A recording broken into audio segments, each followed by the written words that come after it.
What's up, what's up? This is Dominic Coy for We the Students Entertainment. Today we're very excited because we have Northwest own Dawg, I Dip. You remember him from the smash hit Drop Top. How you doing, Dawg? Straight. You That's already what's know. up. Now, let's get this started with, you have a new album out, a new mixtape. Mixtapes, singles. Yeah, the Retirement Plan. Yes. And you just blew up the Papa Pubs in Kent. Oh yeah, no doubt. Yeah, that's what's up. That's what's up. Tell us a little bit about the Retirement Plan, the album. What's going on with it, the music style, the flavor. Just give us the lowdown, the 411. First off, the concept of Retirement Plan is, you know, being in the game for so long, and a lot of rappers don't make it this long. Yeah. Or don't even have the drive still. Yeah. So, you know, all the things I've sacrificed in my life to pursue music. Right. You know, that's not going to college and getting a degree and Right. anything. You know, I put my whole life basically on this music. So, you know, this year or last year, I decided when I did the deal with Mix's label that the next record I do is my retirement plan, meaning that it has to make something. Right. I don't care what it takes. It got to bring in some paper from not just today but tomorrow and beyond. Right, So right. you know, I believe that when you do a record, it's entertainment, but it also has to have a plan. Right. So you know, if you're just doing music just to do music, then you need to get out of it. Right. But if you have a plan beyond, you know, after the music, Right. then it's a great, you know, situation to get into. It's a great project to put together because then you got a plan for it. Right. You know, and every song means something to you. It's coming from the heart. So I named the record Retirement Plan for that reason. Far as how we're doing it is like we're not just dropping the record on people, you know, that quick because the game has changed so much. Right. You know, you put a record out there, your saturated market will allow that record to be swallowed, and then there's a good record that just went to waste. Right. So what we're doing is we're putting singles out, single after single after single, and then when the momentum picks up and people want to get that Dawg in them, then I give them the whole record because it's time for it. Right. So I mean, we've been very successful with that. We just did 10,000 on the Dip single, which is good in this market today. Yes, you know, yes. if we was talking 93, then it'd be like, oh, you only sold 10,000. Right. But we're talking 10,000 independently by Right. ourselves Right. with our own foot traffic. So that's Right, what it right. is. Okay. Who produced? Who's the producers on the album? I Dip. Definitely a club banger. I Dip was a group called 253, a production company called 253 out of Tacoma. They produced like 90% of Omarion's last record. Right. They produced a lot of other records out there. Emmanuel is a very known singer, you know, out of Tacoma that Right. did some numbers himself. But yeah, so they put that together. The track already was assembled. They brought it to the studio. I listened to it. Me, Trife, Emmanuel, Mike, and a couple other cats in the studio from 253. We was like, you know, man, this is it. Let's just do something with it. Right. Now, my challenge was, did I want to be an MC on the record, or did I just want to make a good song, a feel-good Right. song? So I decided to put some feel-good lyrics to it and stop trying to be so lyrical and just, you know, get it to the point so that not only, you know, my fans would jump on it, but also the new fans Right. that I'm trying to reinvent myself with would jump on it. And it worked. I mean, it's working right now. Right. You know what I mean? You know, so I'm working with up and coming producers, young cats, because you know I got to stay young. I can't always keep it real and try to bring people from the past. Right. Well, speaking on the past, I want to go back to definitely the hit you're mainly known for is Drop Top. Yeah. The album that it came out, it was the biggest hit on the album, Seattle the Dark Side. Yeah. No question, hands down. It was you featuring Filthy Rich Yeah. on Drop Top, and another song on there called The Little Oaks, I believe. Yeah. And I remember I was working at Tower Records at the time, and people always would come in and say, I'm rolling in my Drop Top. You have that? And he was like, yes, that's Dawg and Filthy Rich. Everybody was expecting a follow-up to Drop Top. Yeah. What happened? Why so long? Man, first of all, respectively speaking, Yeah. it had a lot to do with me too as an artist. I didn't find myself, you know.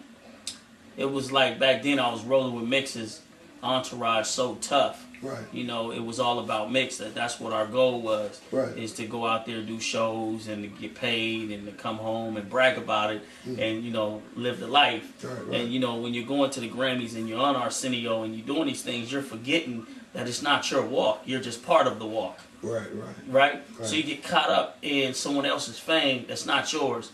And so it really didn't mean a lot to me to go in the studio and work my tail off to make more records. What happened was I met this young cat named Filthy Rich through another cat, and we vibed. And when we vibed, I told him, yo, you should come back up here, you know what I mean, and let's get some music in. Well, that's just, you know, because I liked him, and he was like, yo, you doing it with Mix, and woo woo. So when he got here, we was kicking it every day in my car. I had a little money in my pocket. I had, you know, the ride, the nice condo spot. And my intentions wasn't to go in the studio because I wasn't hungry. And then Rich looked at me and he said, man, I've been here for like a week and we ain't win the studio yet, fam. What's up? And I was like, you really want to go in the studio? He's like, yeah, that's what I'm here for. He was hungry. And he was on the run too. So he had to do something before he go in. So I called Mix and I booked studio time. We went up there and we did Little Oaks and we did Drop Top all in one night. We called Camille and she came and blazed it. And Eugenius did the beat. And I think the next 2 days, Ricardo Frazier, which was Mix's manager, he was like excited about it. And he pitched the idea to Rick Rubin to put out this compilation and to use Drop Top as the lead single off the compilation. They gave me a fair amount of money. And that's what got the fire up under my butt, is when they gave me the money, I was like, all this for just these 2 songs? I love this. I can be like Mix in no time. So when the song came out, it came out late. It was supposed to be a summertime release. When it came out at the end of the summer. So it only had so much time to do its work. And back then you had your street teams, your promoters, your BETs, your MTVs, and they picked the record up, but it was a little too late. So the time just went by so fast, and it did the numbers it did, and that was it. And because in Seattle, The Dark Side wasn't slept on, because I believe Just the Pimpin' and Me Mix's record off of that got a Grammy nomination. Oh, really? I didn't know that. Oh, okay. So, even though I felt I should get that Grammy nomination, but I knew the politics involved with it. He was the name that was on the record that people knew.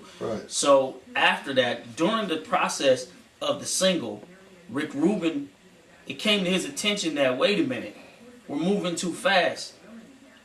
E-Dawg, that was the reason for the record coming out late. E-Dawg is not signed to me. And he can blow up and leave. So what's the point of me putting this single out if this man can blow up and leave? So we were trying to scramble and cut a deal to do an album deal with Def America / Warner Brothers, American Recordings now. So when we're trying to scramble to do that, time is going. Time is moving and moving and moving. And the record's not out, the single. So then Rick was like trying to offer. He offered the first offer, and Ricardo Frazier and the lawyer at that time, Kevin Davis, was like, we can get more money. So we threw the offer back to them.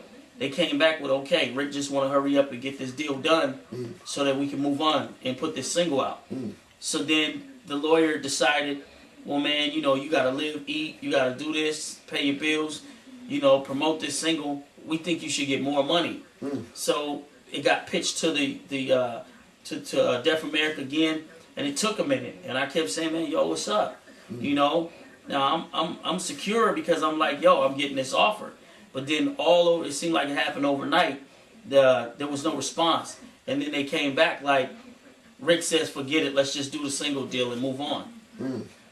So I guess, you know, as a reality check, me and Ricardo talk about it to this day, we should have took that first offer because I didn't even have an album ready. Rick was just willing to sign me on just that single. You feel me? So we did the singles deal, and the record came out, and it did what it did. And then I was hungry, but I still didn't know who I was as an artist.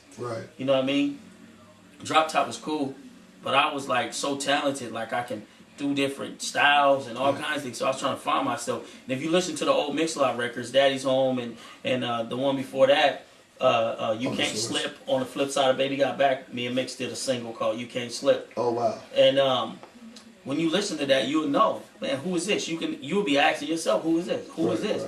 And it's me. So in some some way I feel like it was good it happened that way because I wasn't ready.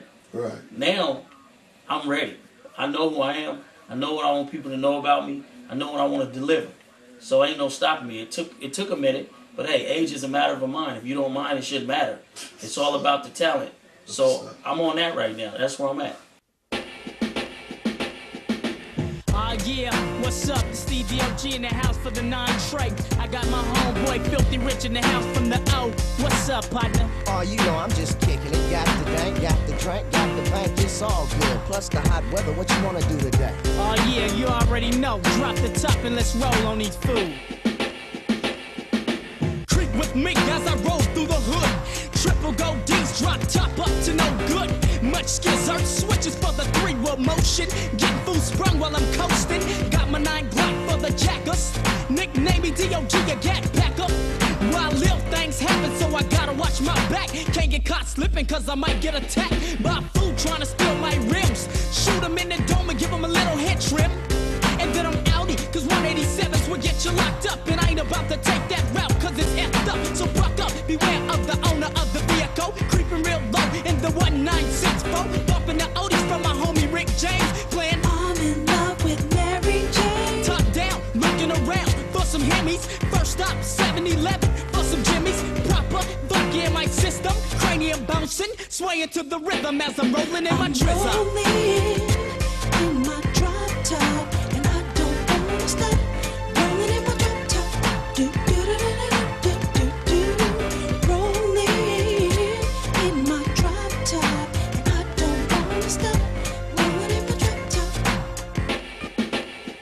My man, I'm having those, so of course I got hoes. The alias is Filthy Rich, so you knows I got foes. I got dope, green dope, fat sacks and that. Take me a token, I'm destined for the track. A Mac with the act that's smooth like 5th gear. Assumed to die by my 25th year here. You know the script, I'm not going out stabbing drop tops and spots is what life's about. Being a dog, barking like I'm E-Dog, stressing like the Jetsons. Tempted to push clogs, a frog, hopping state to state, a hog, copping latex for them real hot dates. Yep, I hate motel rates. I can't get dibs at your crib. You got to wait. Time for some bank.